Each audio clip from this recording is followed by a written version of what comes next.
Huh? Power absorber? 洗脸吧， Is that even a proper brand? 感觉不对 Something 劲啊 doesn't seem right. Why isn't it working? Hey, what is 哎 this? 这什么？这什么 What is this? 哎呦我 I'm thirsty, so I bought a can of Red Bull. This doesn't taste right. I take a closer look. Is this Red Bull? I look at the brand name, and it's Tired Bull. Wow, Adidas? This brand fabric feels different. So nice. Wow. Adi? Wait. Dasabi? The Dasabi brand? Question. Which country in the world has counterfeit goods that can surpass China's? It's hard to imagine a country like China possessing such a vast array of counterfeit products, even boasting the largest counterfeit trading center. For these Chinese counterfeit merchants, there's nothing they can't replicate. From luxury brands to everyday items, even food, people's lives are now filled with all kinds of counterfeit products. However, these bizarre counterfeit goods are just the tip of the iceberg in China's counterfeit market. Let's take a look at the advanced tactics of China's counterfeit goods. Yiwu, Zhejiang Province, is the largest wholesale market in the country and one of the famous origins of counterfeit and knockoff products. In Yiwu, the variety of fake goods is vast, ranging from toys and jewelry to electronic products. Whenever a well-known or trendy brand launches a new product, Chinese netizens jokingly say, "The pressure is all on Yiwu now."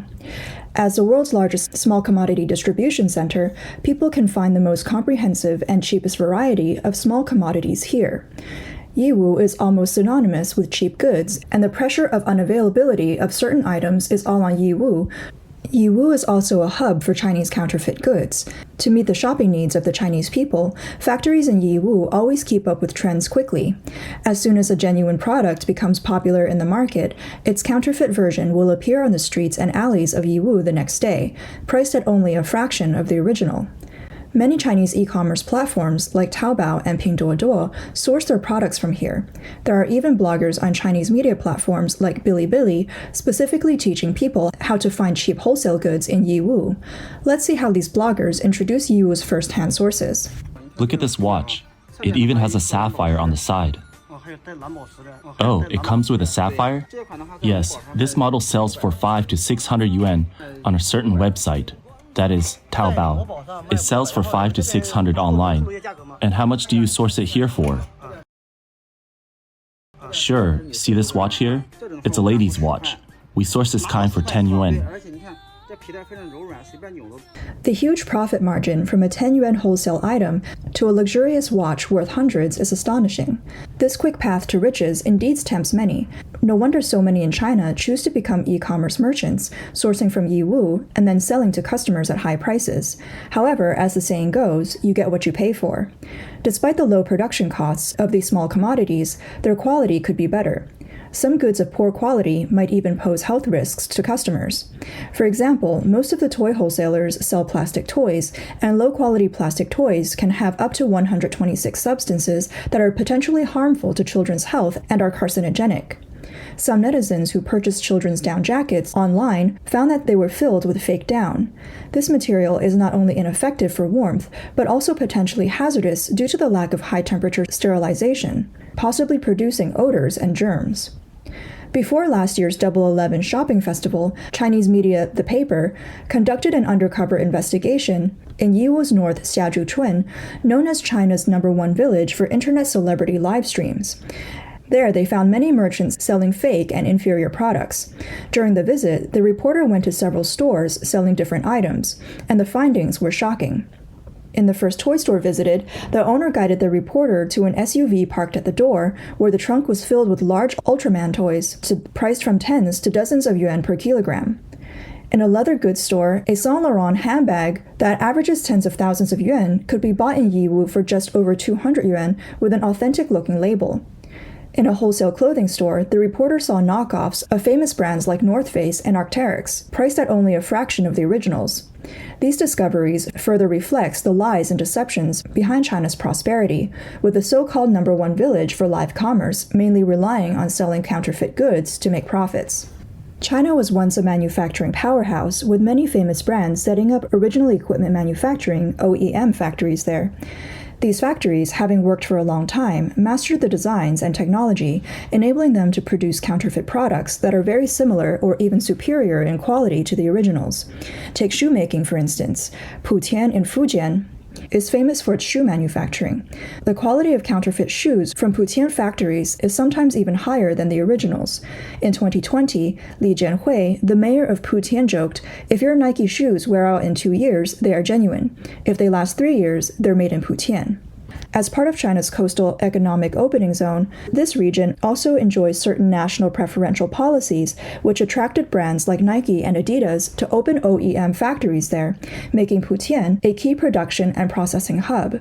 However, what these famous brands didn't anticipate was that, with the sneaker market booming, Putian merchants sniffed out business opportunities and used these shoemaking skills to produce high-quality counterfeit sneakers to earn more profit margins.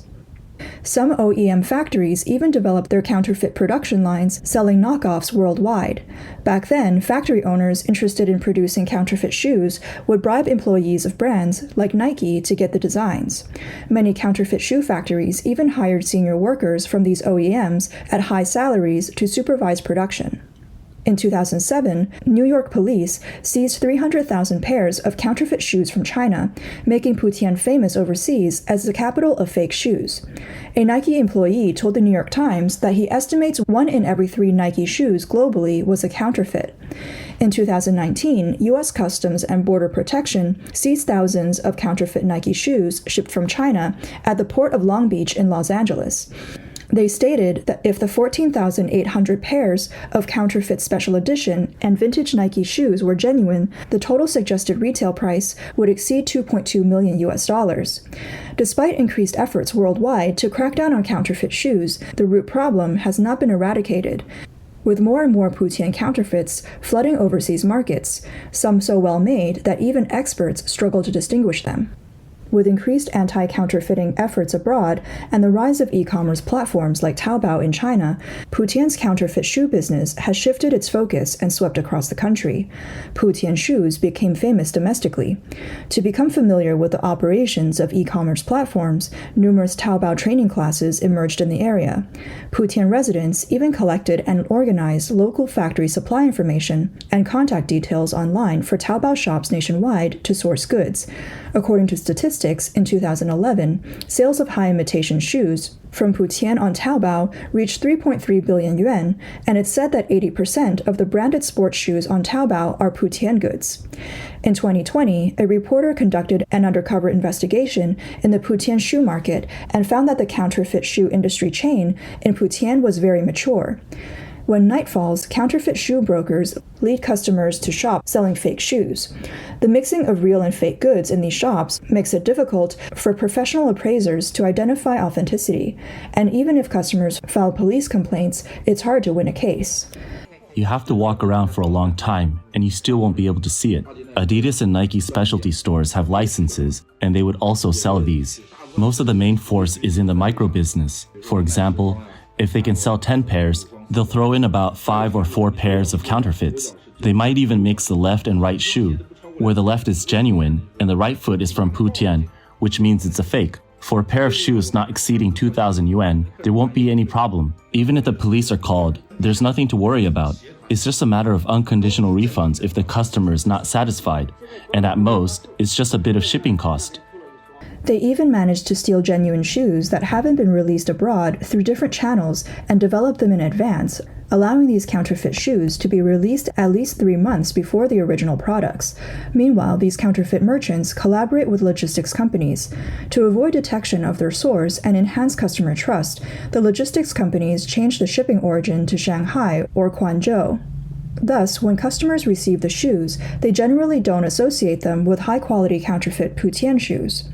According to incomplete statistics, the annual output value of Putian's shoemaking industry now reaches over 60 billion, with 500,000 people involved, accounting for nearly 1/6 of Putian's permanent population. Many in Putian have become wealthy through manufacturing and selling counterfeit shoes, complicating efforts to crack down on them. China Newsweek once interviewed a shoe factory owner in Putian, Mr. Lin, who hinted to reporters that he had greased the necessary palms, revealing an unsettling fact. 90% of Putian is involved in this industry, so who do you investigate? To avoid buying counterfeit branded goods domestically, many luxury brand enthusiasts turn to overseas Chinese for shopping services, that is, having them act as shopping agents buying on their behalf. They request that shopping agents film the buying process under their supervision, but this still doesn't avoid the trap of fake shopping services. To create counterfeits, these fake shopping agents even built a counterfeit mall. They breached the last line of defense against buying counterfeit goods, including filming the purchase process and shopping receipts. What else can be done to prevent buying counterfeit goods?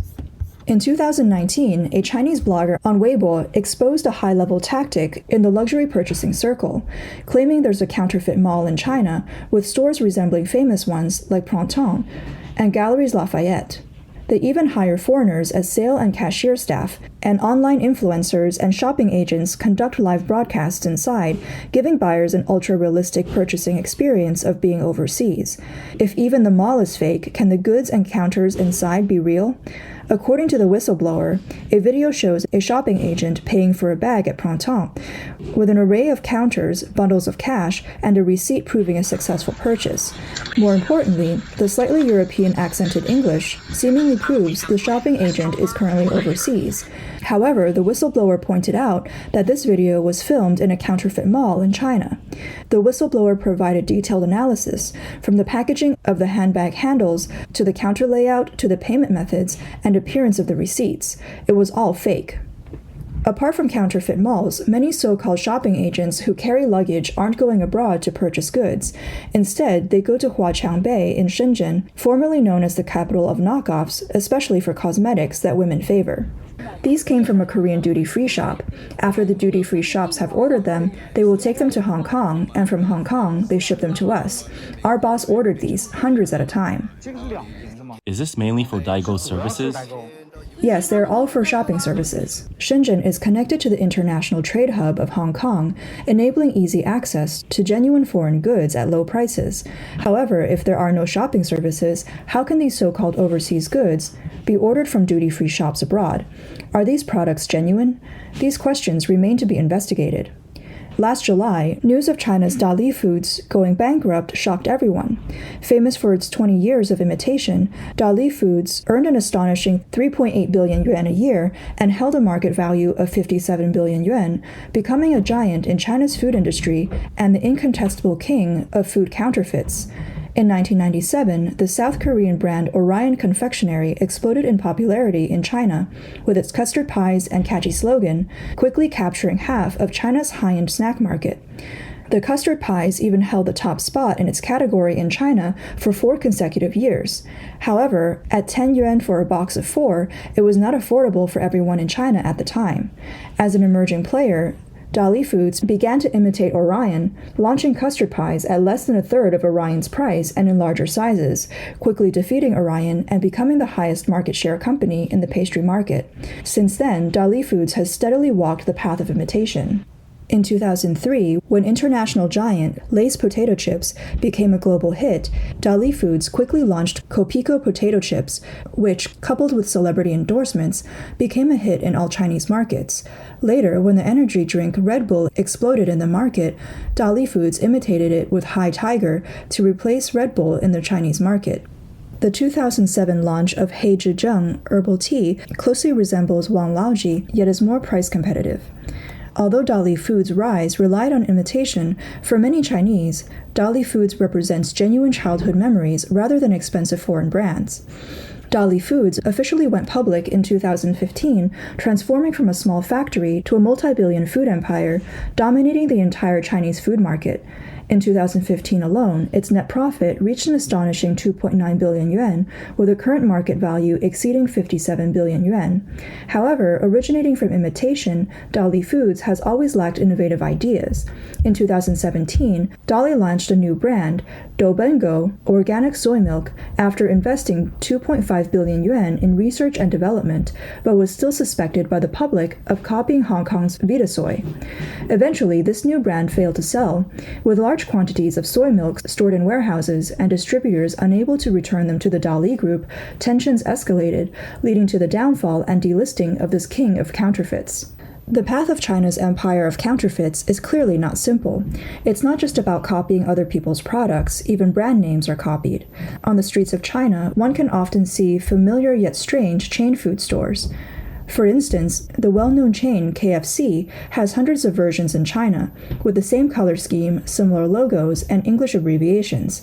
Even Starbucks, known for its strict trademark registration, constantly sees counterfeit versions, such as Starper coffee.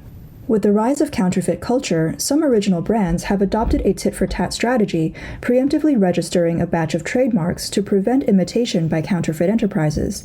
Lao Gan Ma from Guiyang spends 30 million yuan annually fighting counterfeits, only to face a knockoff brand called Lao Gan Jie, Old Godfather rather than Old Godmother. Later, Lao Gan Ma registered a plethora of trademarks, including Lao Gan Ba, Godmother, Goddaughter, and Godson. The famous White Rabbit candy brand, to protect its trademark, registered over a dozen similar trademarks, including Gray Rabbit, Black Rabbit, and Floral Rabbit. These companies, in an attempt to protect their trademarks from being usurped by counterfeit brands, seem to have scoured the entire Chinese dictionary. However, counterfeit brand creators are also quite crafty, coming up with naming strategies that original brands can hardly foresee. The famous sportswear enterprise Adidas has registered nearly 500 trademarks with China National Intellectual Property Administration, including Three Stripes, Adi, Trefoil, and others, but still couldn't escape the fate of being imitated by the Chinese. Nike has registered thousands of trademarks in China, but that hasn't stopped counterfeit manufacturers from being innovative and whimsical, with knockoffs named Like, Pike, and Mike. Even the slogan "Just Do It" has been imitated as "Just Break It."